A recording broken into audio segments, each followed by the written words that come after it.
Қазақстан халқына, Қазақстандағы жалпы мұсылмандарға және басқа да діндегі бауырларға ешқандай бөлінбестен Қазақстан мемлекетінің шаңырағын тең бірге көтеруіміз керек. Өйткені оның наны тәтті, ақшасы жақсы. Неге өзі жаман болу керек ол?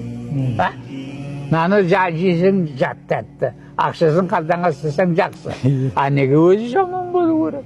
Оның барын жақсылап көтеріп, қандай дінде болсақ та, неде болсақ та, Қазақстанның шаңырағын жоғары көтеру Қазақстан азаматтарының міндеті деп білемін. Оған қалай қарайсыз? Дұрыс айтасыз. Дұрыс айтасыз. Осы менің. Онда хабарымызды батаңызбен аяқтасақ, илахи амин.